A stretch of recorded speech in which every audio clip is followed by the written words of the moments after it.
Welcome to the podcast, Amazing Tales About History. I'm your host, Mike Allen. During the Revolutionary War, the British raided Connecticut one time by land instead of sea, marching in 1779 into Greenwich from neighboring Westchester County, New York.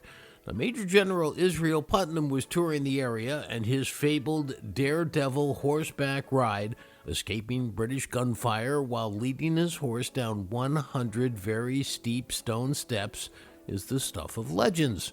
Now, however, it turns out that legend might not be entirely true. Here to tell us this fascinating story is Kathy Crogwell-Varda.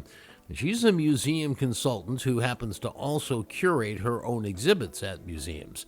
She's done one for the Greenwich Historical Society entitled Greenwich During the Revolutionary War, a Frontier Town on the Front Line. Now wait until you hear her take on General Putnam's famous ride. This week's trivia question: he was called Mr. First because he was first in line for literally hundreds of prominent events, like, for instance, the first to drive down the New Jersey Turnpike. What was his very first? Stay tuned after the main program for the answer, which will give you the topic for next week's show.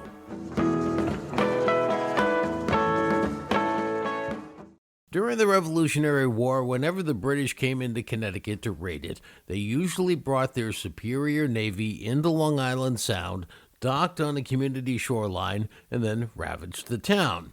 Now, in 1779, they surprised everybody by coming on foot. They walked through the woods of Westchester County and right into Greenwich. The attack devastated the town. It came on a winter day, late February 1789. The provisions taken by the British wiped out the town's food supply just as the planting season was approaching, so they had nothing to fall back on. The day that devastating raid on Greenwich occurred, General Israel Putnam and 150 of his men just happened to be in town. Now, Putnam was responsible for defending the very large area between the Hudson River all the way down to the Long Island Sound. He was based in what we call today Putnam Park in Reading. He had been stationed there by George Washington because 2 years before this Greenwich raid, in 1777, the British had marched inland to Danbury and burned the supply depot there. There had been no forces to protect Danbury, and Washington had been criticized for that, so he set up Putnam in Reading. Well, now the trusted Putnam was in place, and despite his advanced age for those times of 61, he was ready to go.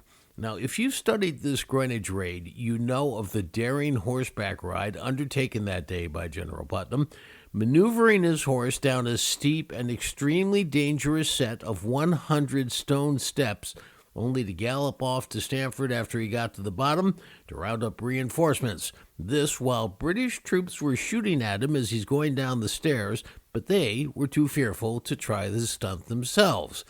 Well, today that hill is called Put's Hill in Greenwich, and you can see a good number of the stone stairs preserved in the hillside on U.S. Route 1 as you drive by. Well, now the curator of an exhibit on Greenwich during the Revolutionary War, Kathy Crogwell-Varda, says Putnam's ride may not have occurred the way we think it did. Kathy, it is great to have you on the program today, and it's going to be fun from a number of perspectives, and I've not done a show yet on Greenwich and what it was like in the Revolutionary War, and you have delved into this in such detail. You're going to be a perfect person to tell this story. Let's start off talking about this, sleepy, quiet farming community up until the Revolutionary War comes around, and then it starts, pitting what they called cowboys, or those in favor of the crown, versus Skinners, those who were coming up in favor of revolution. What was it like as this really started to take hold in Greenwich, and what was it like with neighbor versus neighbor there? Greenwich was the sleepy little agricultural community, less than 3,000 people right before the revolution starts. It's also a maritime community because don't forget it's right on Long Island Sound. Only 3 miles across the Sound to Long Island in New York City. So it's the closest town to New York. 3 of its borders surround New York State. And then, of course, you have the Sound, and one side is on Connecticut. At the very beginning of the war, right after Lexington and Concord, Greenwich are big supporters of Boston. They're sending money, they're sending clothing, they're sending goods. They see people defending their homes and they support that. But what starts to happen is after 1775, after Lexington and Concord, the British turned their attention to New York in 1776. And in August of that year, after Washington's horrible failures and losses in the battles in and around New York City and Brooklyn, and the British take hold of New York City, all of a sudden the people in this very quiet small town realize the enemy is literally within eyesight. You can go on the highest points of Greenwich and you can see Long Island, you can see New York. And danger was right outside their door. So often the selectmen of the town are writing to the governor, Governor Trumbull, and explaining we're a frontier town on the front lines of the American Revolution. They were the gateway to patriotic New England, but they were going to be the ones who were going to be facing the British more frequently than anyone else in Connecticut. So now, when this really boiled up into aggravated assault, one side versus the other, it was a lot of cloak and dagger, wasn't it? It wasn't just in the street. I'm a patriot. I'm a cowboy. I'm a Skinner. It was more at night and sort of behind the scenes that things took place, and they were frightening and scary. I mean, I heard one story about Sylvanus Meade. Can you recount that? Sure. So one of the things that really happens, and I think people miss this part about why there are so many raids into Connecticut during the Revolution. The British took control of New York City, but they had no way of getting provisions. Their way of provisioning the soldiers were raids into the countryside, whether it was Westchester County, which was a lawless territory that neither the British nor the Patriots controlled, or easier yet, take ships across Long Island Sound or do these raids of smaller regiments into Connecticut where you're stealing cattle, you're stealing grain, you're stealing goods from the houses, everything from clothing to blankets to whatever you could get your hands on. It was a way of shopping, so to speak. And what you find is that you have these rogue brigades of both patriots and loyalists throughout the territory who would make these nighttime raids. Sometimes some of them were audacious enough to do daytime raids into the countryside. Anyone who put up resistance was shot and killed. It was scary. It was a sense of lawlessness wherever you went. And you had people who were fleeing their homes. You had like Sylvanus Meade, who the British come up to his home and, he's insensibly murdered by the British, without any provocation. You have officers in the militia who go from house to house trying to evade the British during the winter, which, of course, in the winter, there are no battles in the winter. Everybody went into winter quarters. But the British took this as an opportunity to try to kidnap and capture militia officers and Continental Army officers who might be at home. There was no safety and there was no feeling that you were ever out of harm's way during the revolution in this area. And while I don't at all want to appear sexist on this at all, the poor women who were left behind while their husbands were out tending to everything, the house, the kids, at that point the livestock, the crops, then they would get one of these raids. What was it like for them? We're really fortunate that there's some great records that survive. Most of them in the Connecticut State Archive because people filed complaints. They filed lawsuits. They filed writs saying that they were not able to pay their taxes because of the losses they suffered during the raids by the British. So if you were General John Meade of Greenwich and you fled because you heard there was a raiding party of the British coming, it's your wife, Mary, who's at the front door confronting these British officers who are threatening to burn down their house. They turn over and break the furniture looking for her husband's papers. Because if you burn their papers, you lose the IOUs, the debts that people owed them, their rights to deeds. Anything that showed what they owned would be completely lost and destroyed. So they had no way of recovering debts. They had no way of proving that they owned these farms and these lands or homes. But it's the women who are on the front line. And this happens at the Bush Holly House, where the Greenwich Historical Society is based. Sarah Bush is 3 months pregnant. She has a toddler. She has her children from her first marriage, which are about 5 kids. She's married her brother in law after both their spouses die. He has another 4 children. He gets arrested by the Patriots and taken off to jail in Fairfield, Connecticut. And she's left home with all of these children, 10 enslaved people that she's responsible for overseeing.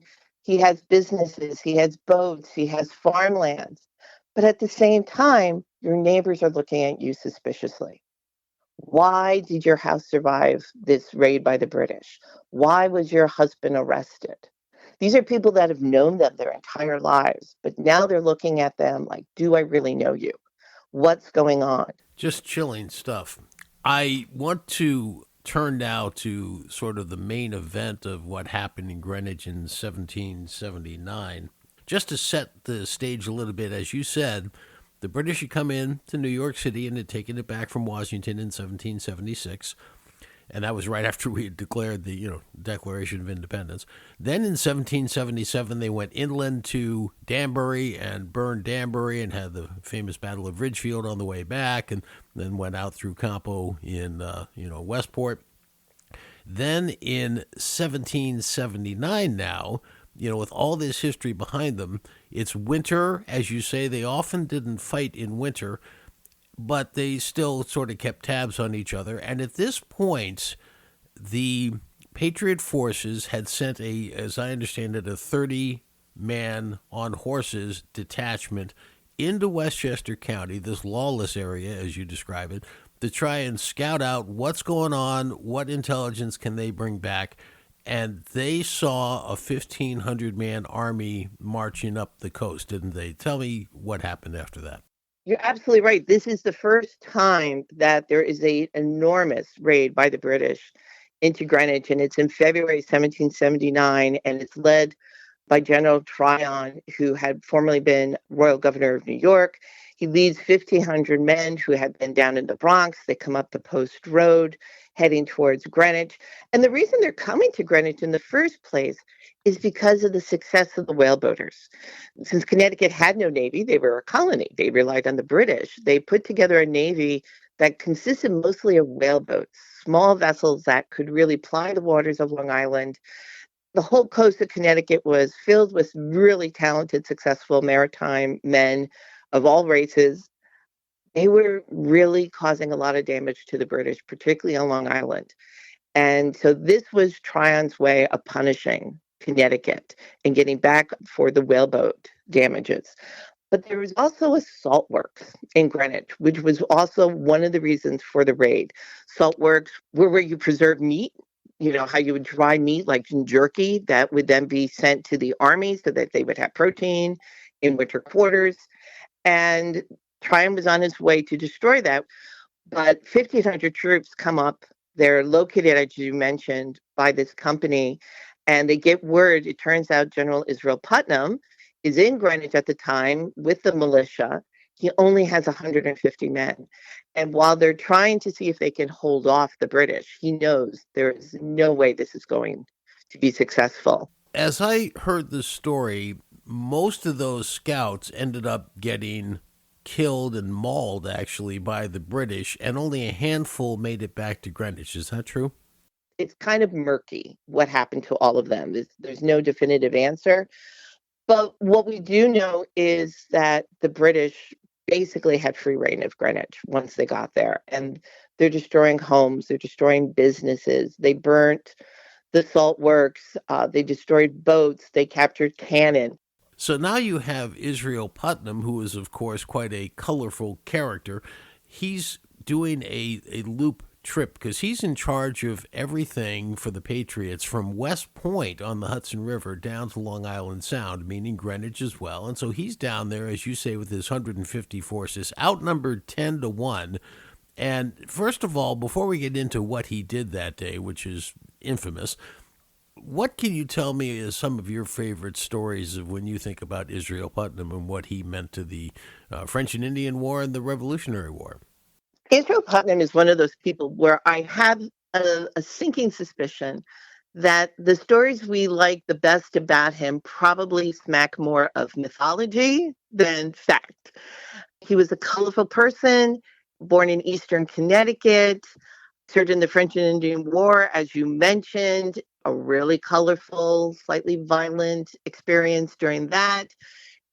He's considered one of the story of him leaving his plow in the field when he gets the Lexington and Concord alarm. Of course, he's at the Battle of Bunker Hill and is credited with saying, "Don't fire till you see the whites of their eye." Greenwich even has folklore and stories about him. So, for example, we have pieces of furniture from the Bush family of Greenwich, who, as I mentioned, were suspected of being loyalists.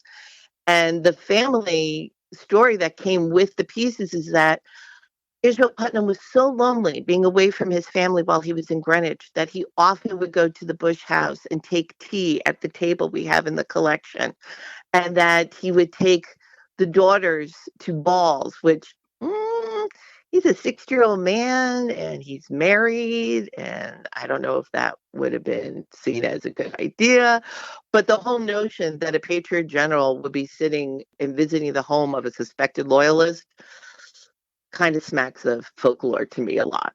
It does indeed. And now we're about to talk about what is probably one of the more, if you want to put it, mythological stories about Israel Putnam indeed. Now, he was not only in his early 60s, but he was described, and I don't want to insult anybody here, but as having ample girth.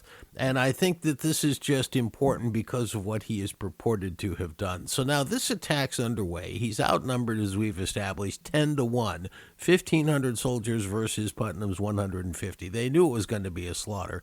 He decides to go to Stamford for help. Pick up the story. So Putnam tells his men to go in full retreat, go and protect themselves. He'll ride off to Stamford to get reinforcements from the militia. He takes off on horseback, and the British cavalry are in hot pursuit. And he's in the center of Greenwich, where there's an incredibly steep hill, most of it's still there today, that was known to have these 100 stone steps to make it easier to get around. And having nowhere else to go but down this hill, the story is that Putnam and his horse went flying down these stone steps and safely evaded the cavalry and made their way to Stamford. The British cavalry being too intimidated by the steep hill to take off after him. Well, most of those stories about this escape come from the grandchildren of people who survived and lived through the revolution. And one of my favorite ones that tells the story, says how their grandfather stood in his doorway watching the battle. No, no, no. If the British are in your town and muskets are being fired and there's British everywhere, you're going to be hiding in your root cellar. You're going to be hiding in the fields or the tree lot. You're not going to be standing in a front door. But there are all these fabulous prints that are made in the 19th century showing a very robust Putnam on horseback flying down these stairs with the British at the top of the hill. We actually have two accounts that are really interesting to think about. One, when General Putnam files his report with George Washington, he never mentions how he evaded the British at all in his report. The other is that General Putnam had an aide, a young man named Joseph Rundle from New Fairfield, Connecticut, who, as he's fleeing, he said he stopped to just turn back and see if the general was okay, and sees him start down this hill when his horse comes to a screeching stop about 10 steps down. Because as we know, horses are pretty dumb and easy to frighten animals. And the horse was not about to do this. And he saw the general dismount, take his horse by the lead him down the stairs by foot, then get back on horseback and ride off to Stamford. Not quite as romantic or picturesque as the story goes, but he still came back with the militia. And they, while they didn't get to confront the British were already on their way back to New York. They were able to, take some prisoners of the British, saved some property that was being carted away in wagon loads, but far less picturesque than the story that's been easily told for 200 years. It's probably worth noting that the Daughters of the American Revolution still maintain that General Putnam rode the entire staircase that crazy day in 1789.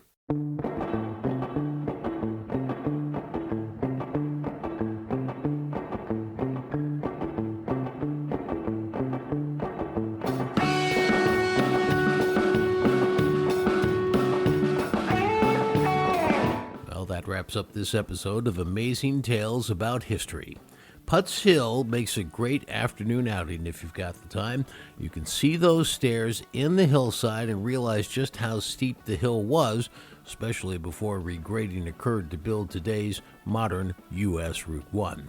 I want to thank our guest for today's program, Kathy Crogwell-Varda, a museum consultant who has the wonderful opportunity to visit all the museums throughout the Northeast, reviewing their artifacts and recommending ways for them to be displayed more effectively for public viewing. The answer to this week's trivia question, the question was, he was called Mr. First because he was first in line for literally hundreds of prominent events. Like, for instance, he was the first one to drive the New Jersey Turnpike. What was his very first? Well, the very first event that Omero Catan accomplished was that he drove through the newly opened Lincoln Tunnel. Next week on Amazing Tales, the incredible story behind this bank teller by day and first-in-line strategist off-the-clock human being. You simply won't believe all of the hundreds of firsts he accomplished and how he did it. Amazing Tales About History is a production of True North Associates, LLC. This is Mike Allen. Be safe, and please stay healthy.